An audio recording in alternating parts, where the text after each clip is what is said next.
오늘도 11월 1일은 어제였지만은 그러나 어제 우리 같은 예배를 드리기 때문에 기도하는 시간이 많지 않아서 오늘 2일날 우리 월사 기도로 모이게 되어졌습니다. 11월 한 달 동안 더 풍성하고 복되고 감사의 달처럼 감사가 넘치는 풍성한 우리 한 달 될 수 있기를 주님의 이름으로 축원합니다. 오늘의 말씀을 보면 마치 어제의 말씀하고 연결되는 것 같습니다. 어제의 말씀이 어떤 말씀이었습니까? 성벽 공사를 해가는 가운데 산발랏을 위시한 이런 많은 이 주변에 있는 이방인들 이런 사람들이 성벽 공사를 아주 심리적으로 방해하다가 또 실질적으로 방해하려고 애를 쓰고, 그래서 그 성벽 공사만 해도 매우 힘든데 적을 방비하면서 무기를 들고 그 성벽을 쌓는다는 것이 쉽지 않았지만은 그래도 성벽 공사가 잘 이루어져가는 그런 모습을 볼 수 있었습니다. 그런데 오늘 보면은 마치 4장과 5장이 연결되어 있는 것 같은데 연결되어 있지 않습니다. 내용도 보면은 4장에는 외부의 이런 이 공격, 그런데 5장에는 내부에서 일어나고 있는 불평, 불만에 대한 이야기가 있어서 이게 내부에서 일어나고 있는 일이 아닌가 그렇게 생각되어지는데 그게 아니고 이거는 12년 뒤에 지금 성벽 공사가 이루어지는 이때부터 12년 뒤에 이루어진 일이에요. 그러니까 느헤미야가 와가지고 많은 이런 시간이 지나고 난 다음에 어떤 일이 일어났는가 하면은 오늘 본문의 내용을 보면 유대인들이 이제 경제적인 어려움을 당했습니다. 아마 뭐 흉년이 들었다든지 또 아니면 뭐 농사물이 안 된다든지 여러 가지 이유 때문에 경제적인 어려움을 당하고 있는데 세금은 꼬박꼬박 내야 돼요. 그래가지고 지금 세금을 갖다가 없어가지고 자기에 있는 이런 집이라든지 이런 이런 농토를 갖다가 지금 지당 잡혀가지고 세금을 꼬박꼬박 내야 되고, 때로는 이제 먹을 것이 없어가지고 자기의 집과 자기의 포도밭을 재당 잡혀가지고 양식을 구워 먹었습니다. 자, 그러다 보니까 이제 여러 번 하다 보니까 이게 갚을 길이 없어요. 그러니까 이제는 그 빚을 못 갚으니까 자기 애들을 갖다가 지금 노예로 팔아버리는, 노예로 줄 수밖에 없는, 종으로 줄 수밖에 없는 이런 일이 되어졌습니다. 그래서 오늘 이 본문에 보면 원망합니다. 당신의 자녀도 내 자녀도 꼭 같은 정말 부모들이 이렇게 귀하게 여기는 그런 이 자녀인데 어떻게 우리 자녀만 이렇게 어려움을 당할 수 있느냐, 어떻게 우리 자녀가 이렇게 종으로 팔릴 수 있느냐, 이렇게 지금 호소를 하게 됩니다. 그래서 이 문제를 해결하는 모습이 오늘 5장에 쭉 이렇게 나와 있습니다. 어느 사회나 가난한 사람은 항상 있습니다. 그래서 신명기 15장 11절에 보면 땅에는 언제든지 가난한 자가 그치지 아니하겠으므로 내가 내게 명하노니 너는 반드시 내 형제의 곤고한 자와 궁핍한 자에게 내 손을 펼지니라 그랬습니다. 우리 주변에는 항상 가난한 자가 있다는 것입니다. 그리고 우리 옛말에 그런 말 있지 않습니까? 가난은 나라도 책임지지 못한다, 그런 말이 있지 않습니까? 가난은 항상 있습니다. 그래서 어떻게 하면 이 가난한 자를 갖다가 좀 줄이고 어떻게 하면 이 부한 사람과 가난한 사람의 이런 이 불평등을 좀 해소해 볼 것인가 하는, 이것은 고래로부터 지금까지 계속되는 그런 일들입니다. 그래서 이것을 좀 해소하기 위해서 공산주의라고 하는 것이 생겼습니다. 그래서 함께 생산해 가지고 함께 우리가 나누자. 얼마나 참 정신이 좋습니까? 지금 러시아가 좀 개방될 때에 그때 저희들이 선교를 해서 거기 가봤습니다. 가보니까요, 참 거기에 이 젊은 사람들 또 뭐 공부하는 사람들이 가서 공산주의에 대해서 한번 보면 뿅 가겠어요. 왜냐하면은 거기에 모든 이 교통수단은 공짜예요. 모든 이 전기도 공짜예요. 그 추운 날에 그 곳인데 거기는 스팀도 전부 공짜예요. 학교도 공짜예요. 그리고 아기 하나 낳으면은 한 3년 동안 이렇게 놀고 먹습니다. 그리고 아기를 한 서너씩만 낳으면은 영웅이라 영웅. 그 나라는 크고 사람이 적으니까 아기를 많이 낳아야 되는데 아기만 많이 낳으면 영웅 칭호를 받아요. 그러니까 전부 공짜예요, 공짜. 그러다가 이제 지금은 점점 이렇게 좀 돈을 조금 내기도 하는 경우도 있지만 지금도 뭐 거의 공짜와 같습니다. 그런데 왜 이 공산주의가 이렇게 무너졌느냐? 사람이 생산할 때에 자기 것이 아닌 다른 사람 내가 생산하나 안 하나 똑같다 이러면요 생산력이 떨어진다고요. 그리고 또 분배를 똑같이 하는 것 같지만은 이게 어느 사회든지 공산주의는 잘 사는 고위층은 굉장히 잘 살고 밑에 있는 사람들은 아주 못 살아요. 그리고 사람을 취급하기를 이는 유물사관이기 때문에 하나의 물질로 보입니다. 물질. 우리 민주주의에서는 정말 사람의 인격을 지금 존중하지 않습니까? 그런데 거기는 물질로 봐, 물질로. 그러니까 이거는 뭐 죽여도 괜찮는 거예요. 그래가지고 지금 모택동이가 또 스탈린이 공산혁명을 일으키면서 수천만 명을 죽였어요. 수천만 명을. 그래서 지금 와보니까 이게 아니구나. 그래가지고 공산주의가 지금 폐기되지 않았습니까? 자, 오늘 우리가 가만히 바라보면 이 가난의 문제를 해결하기 위해서 지금까지 역사적으로 많은 이런 일을 하고 공산주의가 있다가도 몰락되어지고 또 가난한 자를 없애기 위해서 복지 제도를 지금 쓰지 않습니까? 국가가 백성들의 그 가난을 해결하기 위해서 복지를 한번 해봅니다. 그러나 이 세상에는 어떤 제도가 어떤 이념도 이 가난의 문제를 근본적으로 해결할 수가 없습니다. 하나님은 이런 문제를 해결하기 위해서 희년 제도를 만드셨어요. 그래가지고 모든 이스라엘 백성들에게 다 땅을 나눠주고 그 땅을 잘 팔지 않도록 그랬는데 어쩔 수 없어서 이제 오늘 본문에 있는 것처럼 먹을 것이 없어가지고 저당 잡힌다든지 그러면은 그 땅을 팔게 되어지면 그 땅이 50년이 되어지면 다시 그 본래 가문으로 돌아오는 이런 이 제도를 두어가지고 다시 한번 재개할 수 있는 이런 제도를 쓰게 되어졌습니다. 그래서 이스라엘 백성들은 또 그런 가난이 있기 때문에 어떻게 하든지 가난한 사람을 위해서 여러 가지로 지금 배려를 합니다. 그래서 만약에 먹을 것이 없어가지고 지금 먹을 것뿐만 아니고 사실 이 이스라엘 나라에는 근본적으로 이자 받는 일은 안 돼요.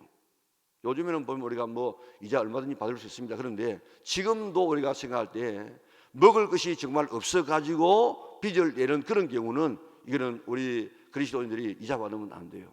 그런데 그 당시에는 뭐 이런 거나 저런 거나 다 이자를 안 받았다고요. 이자를 받지 말라고 이야기했습니다. 그래서 이제 남의 이런 이 형제의 이런 이 아픔에 같이 동참하도록 했고 또 만약에 이 논밭을 이렇게 팔았다고 하면은 그 가족 가운데서 가장 잘 사는 사람이 그걸 다시 사가지고 돌려주어야 돼. 그걸 갖다 고엘 제도로 하지 않습니까? 기업 무력이라고 하지 않습니까? 또 이것뿐만 아니고 사람도 마찬가지예요. 사람도 만약에 어떤 사람이 종으로 팔려갔다고 하면 거기에서 가장 가까운 사람이 그것을 사가지고 다시 본래의 이런 자유인으로 만들어줄 사명이 오늘 이스라엘 백성들에게는 다 그런 책임들이 다 있었다고요. 뿐만 아니고 추수할 때뿐만 아니고 일반적으로 길을 갈 때 좀 시장하다 하면은 그 밭에 들어가 가지고 밀 이삭을 비비어 먹어도 괜찮아요. 그리고 들어가 가지고 따 가지고는 안 되는데 포도원에 들어가 가지고 포도를 먹고 가는 것은 괜찮아요. 지금도 보면요, 저 이스라엘에 가 보면 이 견과류 집들이 있습니다. 그게 우리는 지금 견과류 집에 가면 이게 뭐 내가 마음대로 먹지 못합니다. 그런데 거기 견과류 집에 파는 집에 가서 마음대로 먹어도 괜찮아요. 이거 다 맛봐도 괜찮습니다. 이게 본래 지금 그때부터 내려오는 하나의 전통이에요. 그리고 또 추수를 하다가 모든 밭을 다 거두지 아니하고 모퉁이는 남겨놓아야 돼요. 가난한 사람을 위해서. 또 이삭도 지금 다 주우면 안 돼요. 또 나무에 이 실과를 딸 때도 나무 다 따버리면 안 돼요. 우리나라도 예전에 뭐 가치밥이라 해가지고 위에 그런 좀 남겨두지 않았습니까? 이런 제도들이 다 지금 이스라엘 나라에서 제도화되어 있었습니다. 자, 이렇게 하나님은 이런 어려운 처지에 있는 이런 사람들을 갖다가 얼마나 배려하는지 모릅니다. 이 하나님의 가난한 자에 대한 이 배려의 마음을 우리 성도들이 꼭 본받아야 될 줄 믿습니다. 그런데 당시의 느헤미야 당시의 부자들은 이런 의무를 다하지를 않았습니다. 그래서 이자를 받았습니다. 그리고 이자 안 내면은 그걸 갖다 또 갚지 못하면은 이제 저당을 잡았다가 이자도 안 내고 또 계속해서 밀려가게 되어지면 그 자식을 갖다가 종으로 삼는 이런 일들까지 있게 되어졌습니다. 그래서 느헤미야가 귀족들과 그 민장들을 불러놓고 너희가 왜 이렇게 이자를 이렇게 취하느냐? 느헤미야는 이방인들에게 팔린 유대인들을 우리가 돈을 주고 샀다. 다시 말하면 저 페르시아에서 지금 생활하고 있는데 거기는 유대인들이 지금 이 포로 생활하고 있는 가운데서라도 지금 많이 있지 않습니까? 그러면 지금 자기들끼리 우리의 형제 가운데 누가 이제 이방인에게 팔렸다, 페르시아인에게 팔렸다 그러면 거기는 유대인들이 다 이렇게 힘을 합쳐가지고 그게 팔려 있는 유대인들을 갖다가 빼내 가지고 자유인으로 만들어주는 이런 일을 했다. 그런데 너희는 너희 형제들을 어떻게 그렇게 하느냐? 성경에 보면 혹시 잘못해가지고 이 형제가 종으로 팔려온다고 하면 그 종을 종으로 대하지 말고 너희와 함께 거류하는 이런 이웃과 같은 이런 개념으로 그를 대해라. 다시 말하면 근본적으로 우리 같은 동족끼리는 종 삼지 말라. 이것이 하나님의 명령인데 오늘 이 사람들은 자기 형제들끼리 유대인끼리 서로 종으로 팔고 사서 이런 일들을 하는 모습을 바라보고 이게 되겠느냐? 이게 지금 우리는 우리 형제가 이방인에 팔리면 억지로 돈을 주고 사서라도 그렇게 자유인을 만들었는데 너희들은 지금 동족끼리 이게 할 짓이냐 하면서 지금 그 사람들을 질타합니다. 당시 유대인들은 이런 이 하나님의 마음을 다 이렇게 무시하고 가난한 동족을 이렇게 아주 학대를 했습니다. 그래서 오늘 본문에 보니까 너희 소행이 좋지 못하다. 이거 참 좋지 못하다. 그래서 9절에 8절 9절에 보게 되어지면 지금 너희들이 지금 해야 될 일이 뭔가 하면 이런 하나님을 경외하는 마음으로 그러지 말라. 하나님을 경외하는 마음으로 그러지 말라는 이 말은 무슨 말인가 하면 하나님께서 이렇게 이자 받고 가난한 자를 착취하고 또 그 못 갚으면 또 종으로 삼는 이것은 하나님의 명령에 반하는 것이라. 그렇기 때문에 하나님을 정말 경외하는 마음을 가지고 있다고 하면 하나님 명령에 순종해서 이런 짓 하지 말아라. 또 두 번째는 뭔가 하면 이방인에게 비방 들을 일을 하지 말라 그랬습니다. 이방인에게 비방 들을 말을 하지 말라. 그게 8절에 그런 말씀이 있죠. 자, 너희 형제를 팔고자 하느냐 더구나 우리 손에 팔리게 하겠느냐 하며 그게 9절에 보니까 내가 또 이러기를 너희의 소행이 좋지 못하도다. 너희 대적이 이방 사람의 비방을 생각하고 그랬습니다. 이방 사람들이 뭐라고 이야기했습니까? 아이고 저것들 뭐 형제 사랑한다고 하고 그러지 않는다고 했는데 저것들 참 잘하고만 그렇게 이방인들이 바라보면 이스라엘 백성들을 갖다가 아주 비웃는 이런 비방하는 이런 일들을 하도록 빌미를 주지 말자. 하나님 경외함으로 그 말씀에 순종하고 또 더 나아가서 우리가 세상 사람들에게 비난받지 않고 요즘 말로 말하면 예수 믿는 것들 뭐 사랑한다더니 사랑도 안 하고 뭐 이런 이 비난을 받는 일을 하지 말자. 자, 그래서 오늘 10절에 보니까 너 나와 내 형제와 종자들도 역시 돈과 양식을 백성에게 구워 주었거니와 우리가 그 이자를 받지 않았다. 우리도 이자 받지 않았다. 그런즉 지금 11절에 보니까 그런즉 너희는 그들에게 오늘이라도 그들의 밭과 포도원과 감람문과 집이며 너희가 구워준 돈이나 양식이나 새 포도주가 기름의 100분의 1을 돌려보내라 하였더니 이게 막 연결되는 것 같지만은 앞에 것은 지금 이거는 돌려보내고 뒤에 것은 100분의 1의 그 이자는 우리가 돌려주자 그런 이야기입니다. 그러니까 지금 우리도 그런 일 안 했다. 그러니까 너희들도 다 이렇게 돌려주자. 그러니까 12절에 당신의 말씀대로 행하여 돌려보내고 아무것도 요구하지 않겠습니다. 자, 오늘 참 그 당시에 이런 지도자들, 부자들 이런 사람들이 이 느헤미야의 이야기를 잘 듣고, 느헤미야의 이야기입니까? 그게 하나님 말씀이에요. 하나님 말씀을 잘 듣고 당신의 말씀대로 우리가 행하여 돌려보내고 아무것도 요구하지 않겠습니다. 참 이런 이야기를 듣고 당신이 뭔데 그래 하고 이렇게 대들 수 있는데, 그 이야기를 잘 듣고 우리 한번 말씀대로 살아보겠습니다. 그렇게 하니까 제사장의 앞에 가가지고 맹세를 하나님의 말씀을 듣는 태도가 이렇게 되어져야 되는 줄 믿으시기를 바랍니다. 그것이 하나님의 말씀이면 아멘하고 순종해야 이게 신앙인의 삶이에요.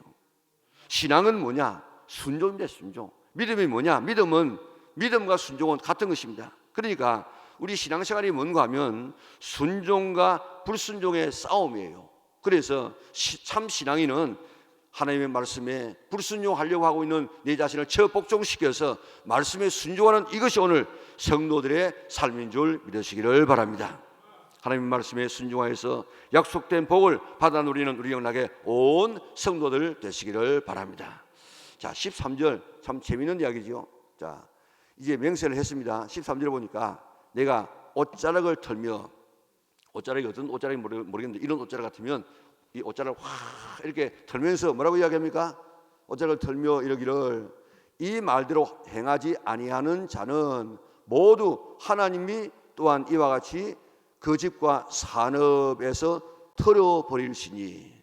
오늘 너희들이 지금 이렇게 우리가 말씀대로 이게 다 돌려보내고 아무것도 요구하지 않겠습니다, 그렇게 이야기했는데, 만약에 이 말씀대로 하지 아니하면 너희가 옷을 털어버리면서 하나님께서 너희의 집과 산업을 털어버릴지니 그는 곧 이렇게 털려서 빈손이 될지로다. 참 얼마나 실감나는 그런 이 교훈입니까? 너희들이 지금 오늘 하나님 앞에서 이렇게 맹세했는데 맹세대로 안 하면 옷을 내가 이렇게 털어버리는 것처럼 하나님께서 너희 집과 너희의 이 모든 소유를 털어버려서 너희가 빈손이 되도록, 궁핍하게 되도록 그렇게 만들 것이다, 그렇게 이야기합니다. 그러니까 회중이 뭐라고 했다고요? 아멘 하고, 예 그렇게 되기를 바랍니다 하고, 우리가 그렇게 행하겠습니다 하고 또 맹세했다는 것입니다. 오늘 우리가 여기 본문에 보면요, 사람은 행한 그대로 해, 행한 그대로. 그래서 우리 말에도 뭐 남의 눈에 눈물 흘리면 자기 눈에 뭐 피 흘린다, 그런 말 있지 않습니까? 오늘 여기 행한 그대로, 행한 그대로. 그러니까 오늘 본문에 나와 있는 이 말씀처럼 우리가 하나님의 귀한 말씀을 잘 듣고 그 말씀대로 순종할 수 있는, 이것이 오늘 사는 길임을 믿으시기를 바랍니다. 자, 어제도 말씀드린 것처럼 우리 교회가 좀 더 이웃에 대한 배려를 할 수 있었으면 좋겠어요. 이웃을 우리가 도우면 하나님께서 다 채워줌하고 약속했습니다.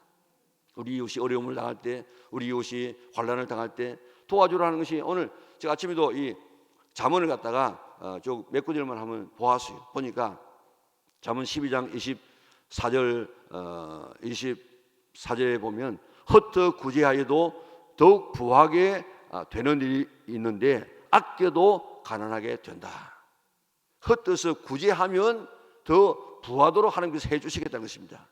구제를 좋아하면 풍족하여질 것이고 남을 윤택하게 하면 자기도 윤택하여질 것이다.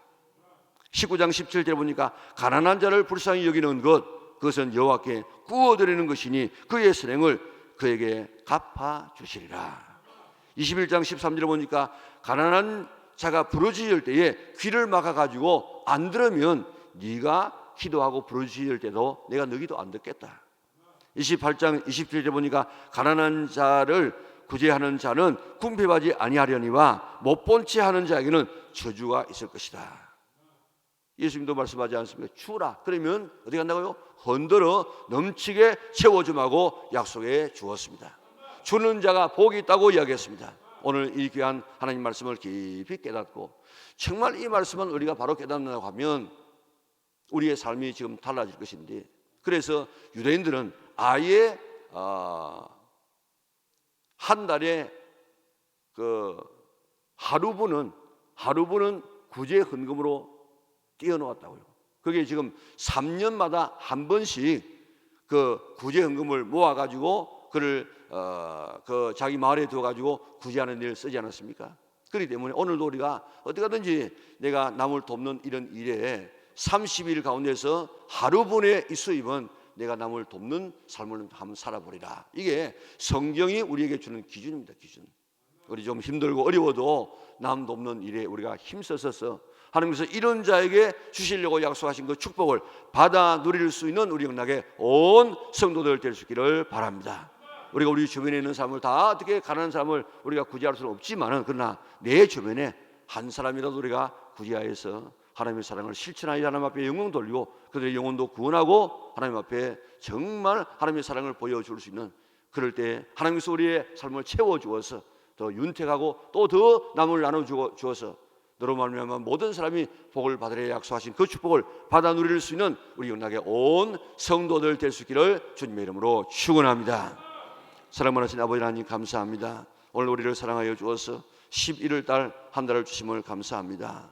11월 동안까지 코로나도 있었고 각가지의 이런 물난리도 있었고 여러 가지 어려운 일이 있었지만 11월을 맞이하게 하심을 참으로 감사합니다. 감사의 대를 맞이해서 우리 어떻게 하든지 우리 하나님 앞에 감사가 많아지는 축복의 11월 한 달 되게 하여 주시옵소서.